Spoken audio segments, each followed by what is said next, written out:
Time now for Colts Central Radio. Here's Tyler Brooke and Nate Dunlevy.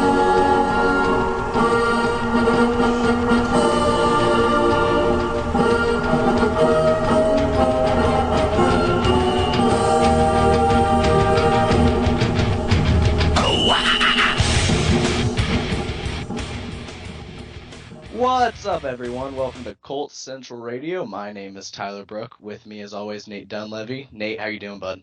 I'm excellent, Tyler. We're just days away from the opening of the 2013 NFL season, or at least preseason. Oh, yeah, Well, speaking of that, they're playing the Bills Sunday. We have Chris Brown from Bills Central Radio going on the show with us today. Along with him, we got Duke Manyweather, a strength and conditioning coach, former college football coach, and Eric Winston here to talk a little fantasy football with us. Nate, who are you most looking forward to watching finally on Sunday? Oh, Andrew Luck, man. To be perfectly honest, he's really the driving force behind this season. I think we all want to see the new offense, and I just really want to watch Andrew Luck play quarterback. His development is going to be one of the most fascinating and potentially significant things to happen in the NFL over the next 5 years. So really, I can't wait to start just watching him and getting ready to break down another season of tape on him. If he is what we think he is, then wow. Yeah. Well, we actually already have some storylines heading into Sunday because Jerry Hughes is already talking smack about the Colts with his team, saying that, he didn't get an opportunity with Indianapolis? Is that right? No, that's not right, but yes, that is what he said. Oh, gosh, I like the trade we got for him because from what I've seen at camp so far, Kelvin Shepherd has actually been playing quite well. He's been getting a lot of time with the first team unit. So we could have gotten a stale pretzel, and it would have been a good trade. So it'll be interesting to see what Chris has to say about the play of Hughes. Yeah, let's get Chris on here in a minute. Football fans, looking to get healthy this year? Now is the time, and I have the perfect place for you. Save 10% at onit.com/football radio. Exclusive PFC radio listeners save 10% off their order. That's onit.com, ONNIT.com/football radio. Check out fifthdowncigar.com and enter the coupon code PFC to get 10% off your order. Lots of nice high-end cigars. That's fifthdowncigar.com. Enter the code PFC for 10% off your order. With us today is Chris Brown, the Director of Media Relations at PF Central, and not to mention the Bills Central radio host for Bills Central's PFC. I have heard from a very reliable source he gets what you make in 10 years in 2 days. Look at him now, it's Chris Brown. Hey, fellas, how you doing tonight? Excellent, Chris. Thanks for coming on the show. Not a problem. Anytime. Thanks for having me. All right, Chris, we want to hear about Jerry Hughes recently back in the offseason. Bills and Colts went through a trade where Jerry Hughes was sent off to Buffalo, making many Colts fans very happy, and then Kelvin Shepherd was sent off to Indianapolis. So what have you seen so far from Jerry Hughes at training camp? I don't know if you guys want to hear about it. On our end, it's pretty good. I mean, from Jerry Hughes coming out of college, was touted pretty high draft pick. As you guys know, I took him and kind of disappointed for you guys a little bit. And with Kelvin Shepherd here coming out of LSU, we thought he'd have high hopes in the middle linebacking position. Rarely do you ever see a player-for-player swap in the NFL. It's definitely a rarity. But to talk a little bit about Hughes on a positive note, he's been a pretty good and significant camp surprise here for the Bills. And definitely somebody that I could see making the 53-man roster come start of the season for sure. He had some interesting comments about never having gotten a chance in Indianapolis, and it certainly did seem to me like he played a pretty significant number of snaps last year to claim that he never got a chance. Is he showing the ability to get after the passer? Because that was something that was sorely lacking during his time in blue. Yeah, absolutely. That's mainly what Coach Fenton's doing with him on the defensive side of the ball. They're using him as an outside rusher, so to speak, as either Mario Williams' backup or potentially starting on the other side as well. But he's been getting to the quarterback decently throughout training camp. We have our first game, as you guys know, with the preseason coming up against the Colts on Sunday. So it'll be interesting to see him out on the field to go against his old team, for sure. Yeah, I'm really interested in that scenario because from what I can tell you about Kelvin Shepherd, I've been at camp 4 days now, and he's been getting a lot of time with the first team and second team. And if Anger is not healthy, it looks like it's leaning toward Shepherd starting week 1 over Wow. Cavell Connor, which has surprised me quite a bit. Wow. But you know what? He's actually shown some nice moves. He's looked very comfortable in coverage. So it seems like so far it's been a win-win, but then again, it's only training camp. Yeah, absolutely. And to just touch on Shepherd real quick from a Bill standpoint, being in the middle linebacking position, he's been with Nick Barnett the past couple of years, so he's had a veteran presence to kind of help teach him the techniques and so forth. But he was mainly a run stopper, so to speak. He wasn't so much a pass coverage, so that's interesting to hear that you take from him is more of a passing coverage side than anything. So, Chris, tell us who's going to be starting at quarterback for the. As far as who's going to be starting at quarterback, for the preseason game, it'll probably be E.J. Manuel, just because of the recent situation with the freak injury to Kevin Cobb slipping on a wet mat during training camp, transferring from the grass field to the turf field while up at St. John Fisher. He's also had over 100 more snaps than Kevin Cobb had in the training camp session. So it wouldn't surprise me to see EJ starting first preseason game. And it also depends on Kevin's health. But I would lean towards EJ taking over and starting the preseason game and running with the ones for a while. Yeah, Does he have? Oh, yeah, I was go ahead, Nate. Sorry, I'm having a little technical difficulty. Does he have any chance of actually winning the job, or is Cobb really looked more solid than maybe he did in his previous NFL tours of duty? Well, it was interesting. Coach Marone, when he first took over, I said there's going to be open competition on every position, and to be fair to him, you've seen that, and that leads right down through the quarterback position as well. Coming into training camp, I would say it was at a 50-50 chance of who was going to get the position. Cobb had the veteran presence, so he has the experience on the NFL systems and everything, whereas E.J. Manuel has more of the upside, and he's the type of guy that you kind of want running a fast-paced system that Coach Nathaniel Hackett is wanting to run up in Buffalo. So it'll be interesting to see.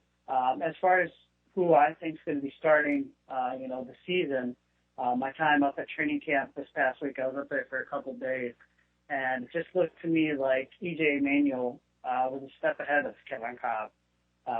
Kevin was known for, holding the ball too long in the pocket, and I kind of saw that happening up at training camp, whereas E.J. Manuel's footwork improved from his time at Florida State until he was with Bills now in training camp. So, and plus his ability to get rid of the ball, his deep ball is just thrown with such ease, and it's something that the Bills fans aren't, experienced with seeing in quite a while with Ryan Fitzpatrick as the quarterback, just because it would take his whole body, it sort of seems, to throw even a 20-yard pass where E.J. Manuel just kind of puts it out there with a flick of the wrist, as Del Reed, who is the co-host of the Colts Central Radio, likes to say. So I lean towards E.J. Manuel just because of the upside and the unknown.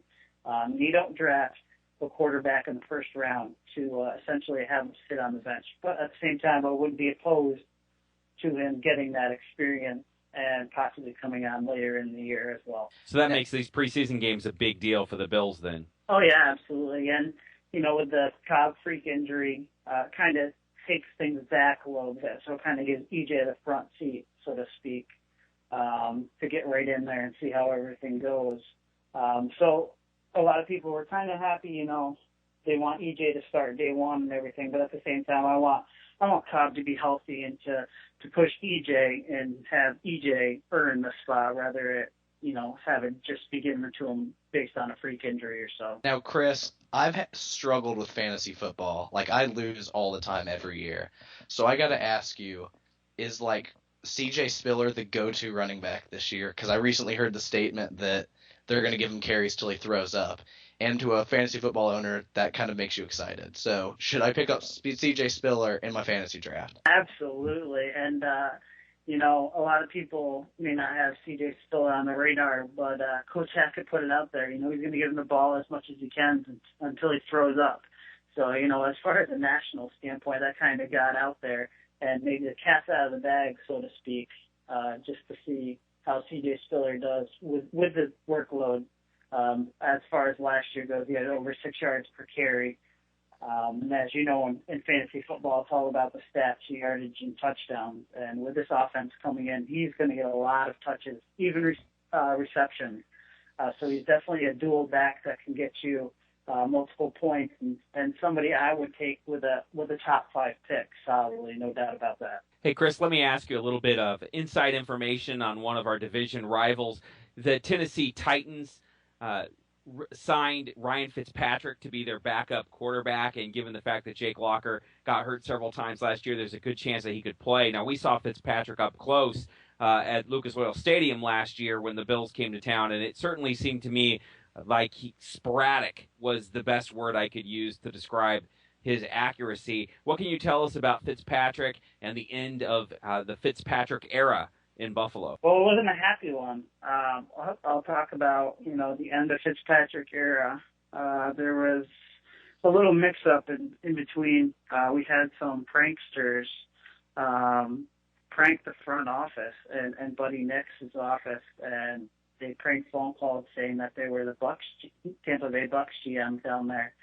And kind of got some information out of Buddy Nix saying that we weren't too sure about the quarterback, going forward, and it kind of put a bad mix on Ryan Fitzpatrick's situation, and it ended up in, releasing Fitzpatrick and kind of just, dusting your hands off and going in a new direction. But as far as, with what Fitzpatrick has to offer, you kind of hit it right on the nail a little bit. He's sporadic at times. You kind of know what you're never going to get. I'd almost say like that gunslinger mentality. If you want somebody who's going to get the ball out of the pocket, really quickly, he's your guy. But if you're looking for a deep threat, you're not going to find too many passes that are going to be right on the money. But at the same time, Tennessee, they took 3 of our Bills players. Not only did they get Fitzpatrick, but they also got our the best offensive lineman in free agency in Andy Levitri. They paid him top dollar, which the Bills weren't going to pay at a premium price for the position. And they also got a veteran presence in safety George Wilson, who's kind of a field player. General. Yeah.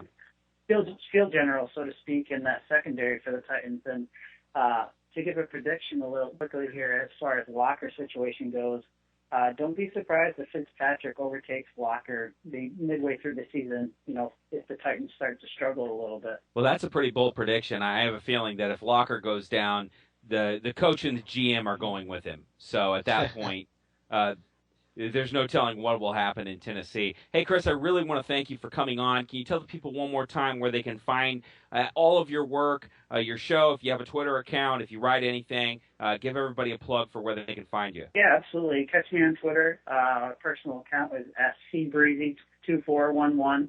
And then you can catch us on the Pro Football Central Radio Network as Bill Central Radio. We do a broadcast every Monday weekly. For any Bills fans or any fans in general, we have game previews coming up. As you guys know, we got the Colts game coming up on Sunday, which will be interesting to see with our first teams and everything coming out there. But check out Pro Football Central. We got a lot of good things going on the website, a lot of new writers coming on, and some great radio shows trying to cover all 32 NFL teams on the website as well. So. All right, Chris. Well, thank you very much for coming on, and we'll see your team on Sunday. Best of luck to the season.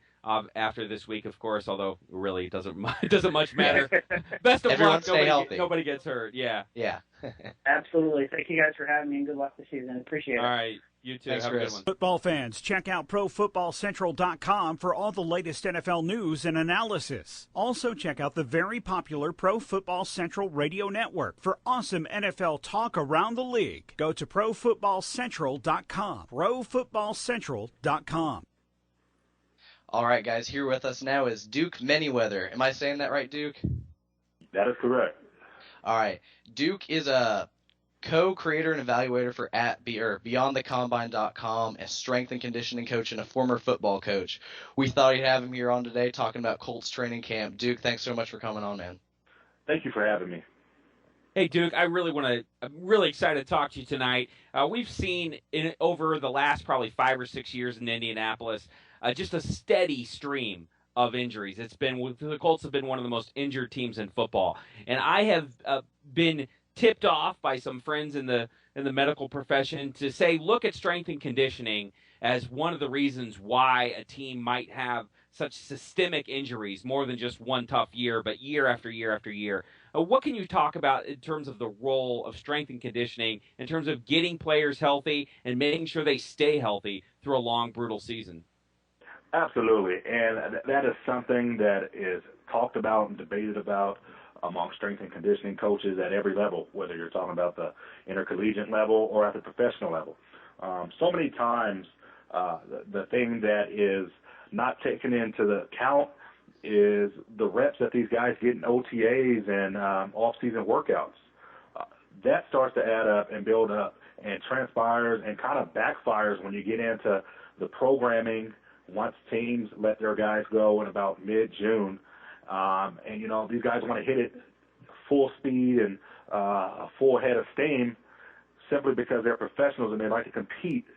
But at the same time, like I said, you're not taking into account of all those reps and stuff they're getting in OTAs.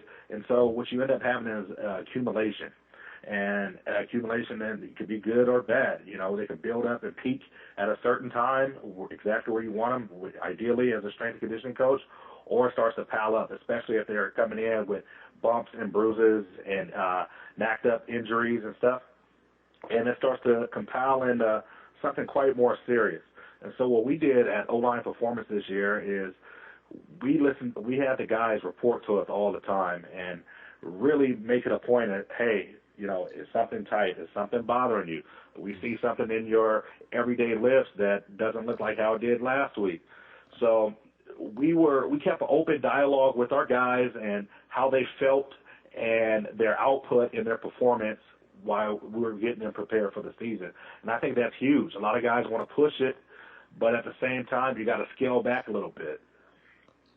I've heard players complain before about coaches that were just seemed to be solely focused on getting everybody just as big as they possibly could. And it seems to me what you're saying is there's a whole lot more to strength and conditioning than just bulking up. Do you look at it as a player-by-player basis? Does each player have his own unique set of needs? Or are there anything that sort of guides an overall team philosophy when you're trying to get a roster focusing on speed, health, size, power? How does all that interplay?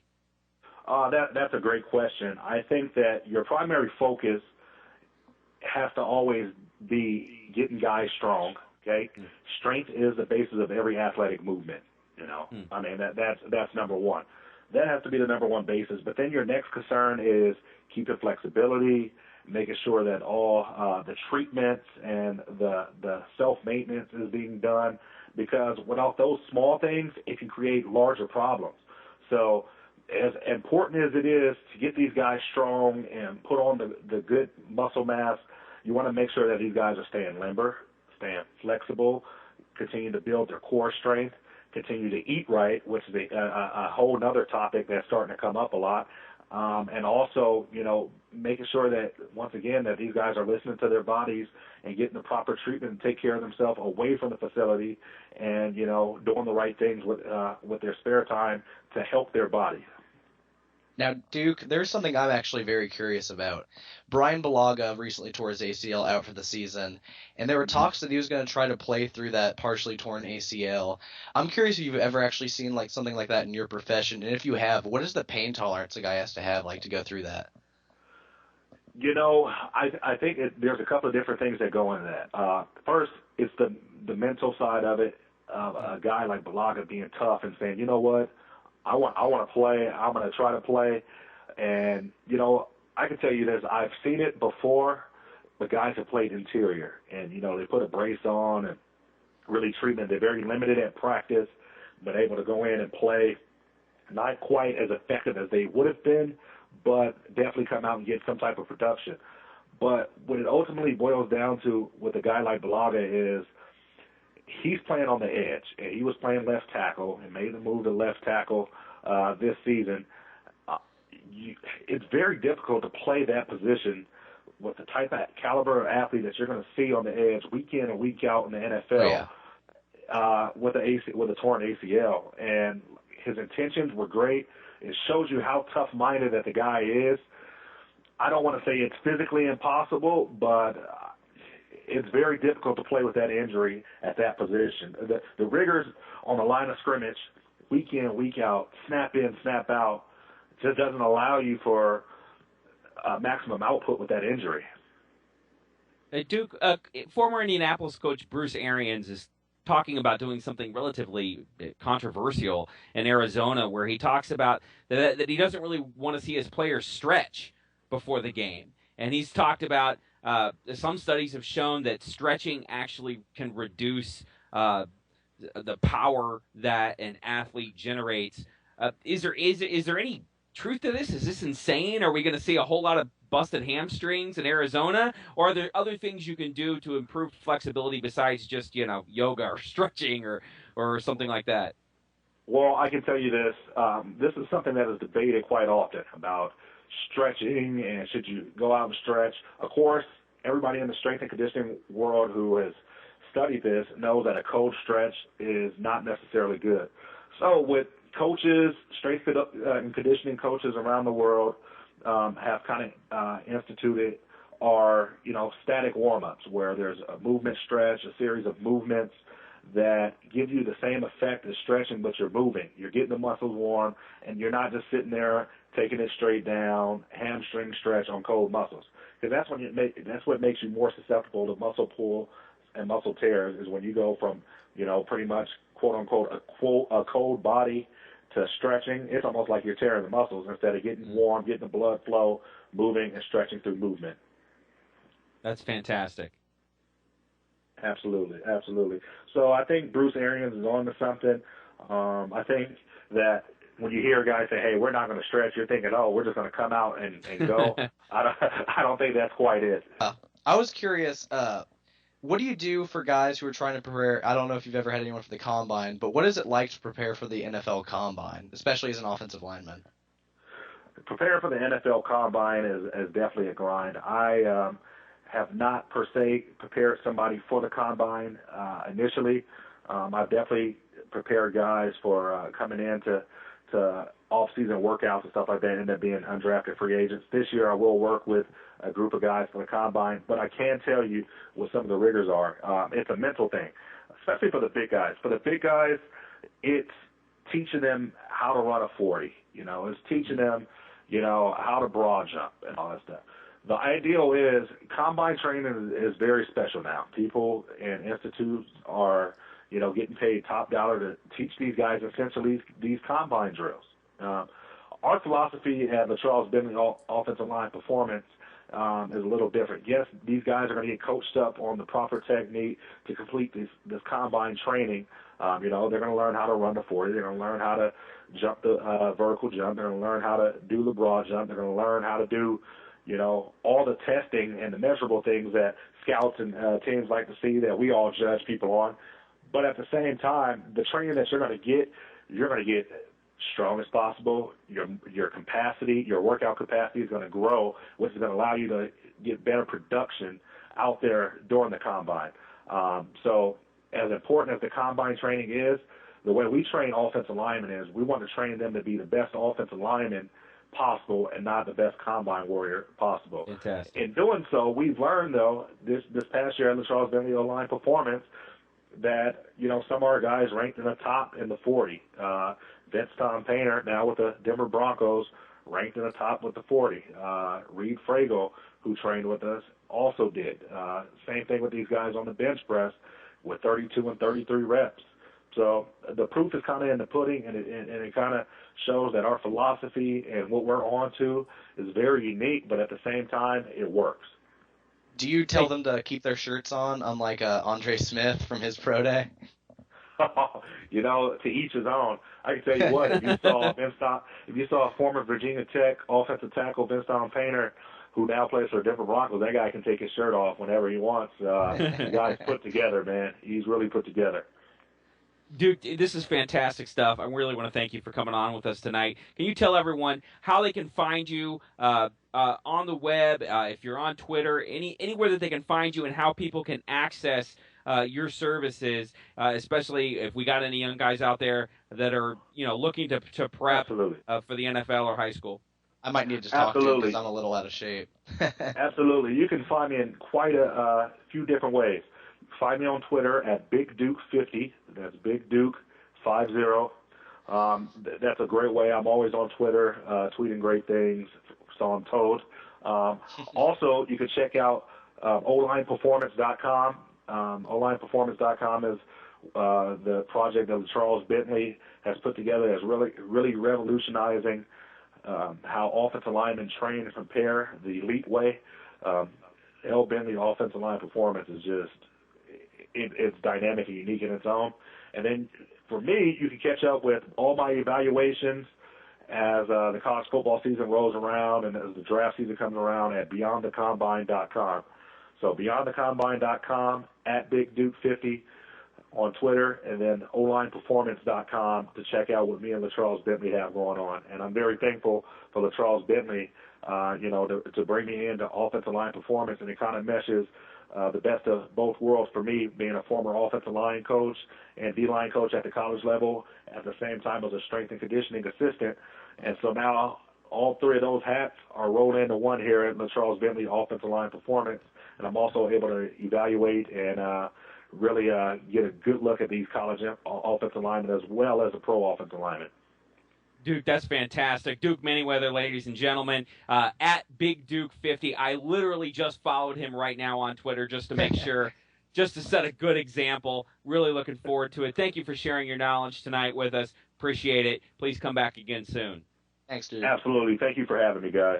All right, our final guest today is Eric Winston, the newest fantasy football writer for Pro Football Central. You can call him a fantasy football guru of sorts. Eric, thanks so much for coming on the show, man. Absolutely. Thank you for having me. Hey, Eric, we're here to talk Colts football, and I think we all know who probably will be the most interesting fantasy player for the Colts. But before we get into your must drafts, I want to ask, is there anybody that Colts fans definitely should red flag on this team? Who should Colts fans stay away from and not draft in 2013? I definitely got some red flags on Darius Hayward-Bay. I think he's a little unproved. A little unproven commodity, being his fifth year in the league, and I would stay away from him, and I'm leaning more towards T.Y. Hilton. Yeah, absolutely.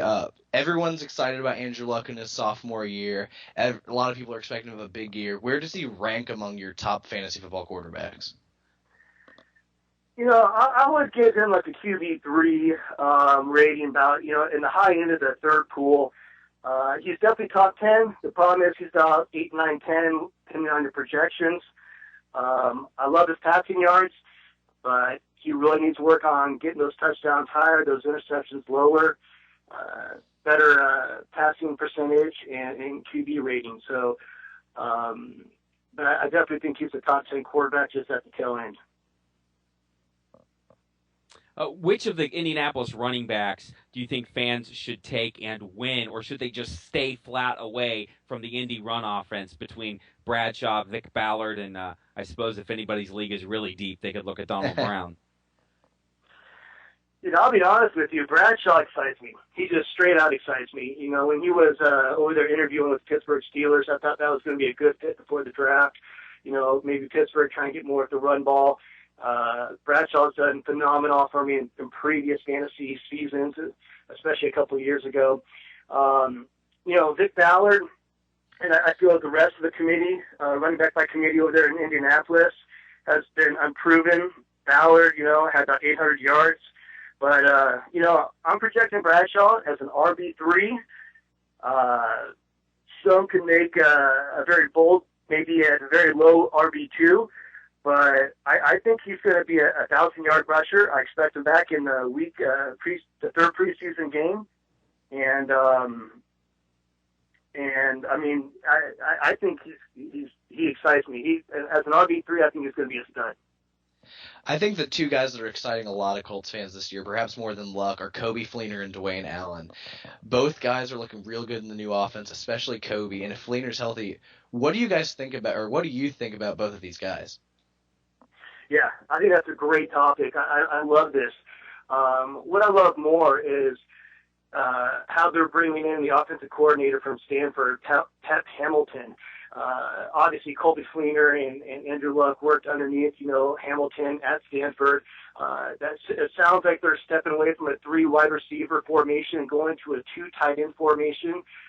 Dwayne Allen was a stud. He was the best rookie tight end last year with 45 receptions, 521 yards, 3 touchdowns. We expect more out of him, but he was just a true stud coming out of Clemson. What I thought Luck and Fleener would have a better relationship than they had in their first year, having that history. Fleener came out with 26 receptions, 281 yards with 2 touchdowns. But, Fleener's 6'6", 247. He's not your blocking tight end. He's your receiving tight end. I like him in the vertical. I think Hamilton's going to find some vertical passes, go stretch the offense some more, and I think they're going to really benefit off a 2 tight end formation. Yeah, there was an interesting piece in the Indianapolis Star today by Zach Kiefer talking about Kobe Fleener. Kobe Fleener said he went in and Bruce Arians was talking about the offensive formation while Andrew Luck was in the room, and he said he just turned to Andrew Luck and goes, "I really hope you're getting all this because I really don't know what's going on right now." So hopefully it's a better sign for this year. Yeah.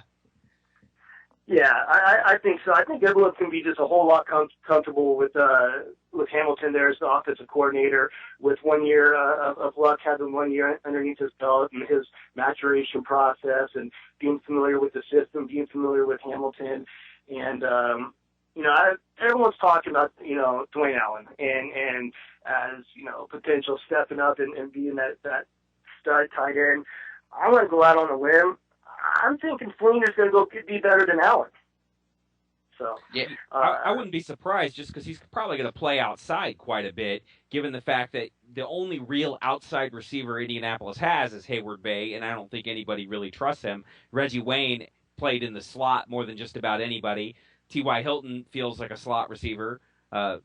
Griff Whalen is a slot receiver. It seems like Indianapolis is loaded with slot receivers, and big Kobe Fleener is going to be out there on the outside looking to get some of these deep balls. I couldn't agree with you more. I think, Fleener's going to be forced in that position. I think it's a good force, though. They're going to make it work and make sense out of it. They definitely did not, through the draft and free agency, go get, more weapons and targets for Luck. Again, Hayward Bay is probably going to be projected as WR2 and with Hilton at the slot. But, T.Y. Hilton had a phenomenal year, 50 receptions, 860 yards, 7 touchdowns from a rookie. I wouldn't be surprised if he just outplays Hayward Bay in every which way. But yeah, I'm looking most of the targets, Wayne, Hilton, and then going to the 2 tight ends. What do you think about the Colts defense? Is that just something just automatically you should just completely turn away from and ignore? It's I think they're going to have a tough year.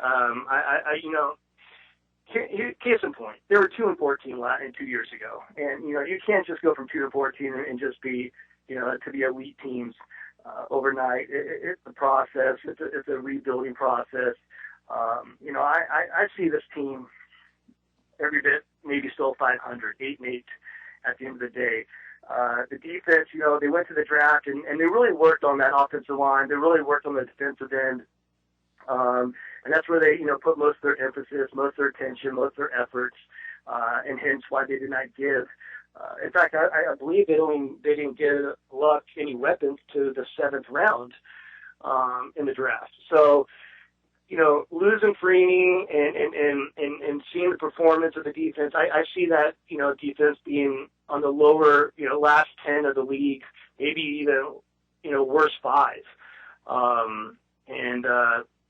That defense is going to need some help, and it's going to take some time to make that progress.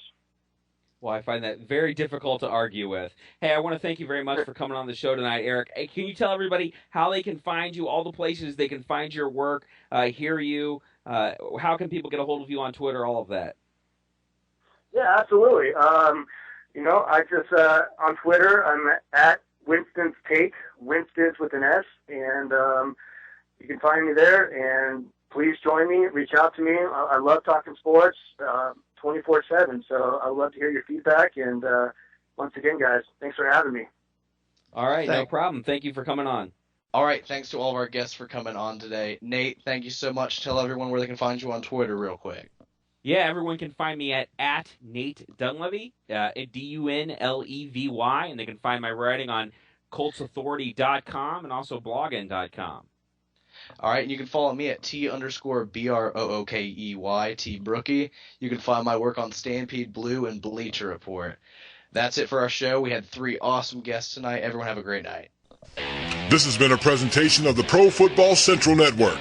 For news, blogs, highlights, and more, log on to ProFootballCentral.com.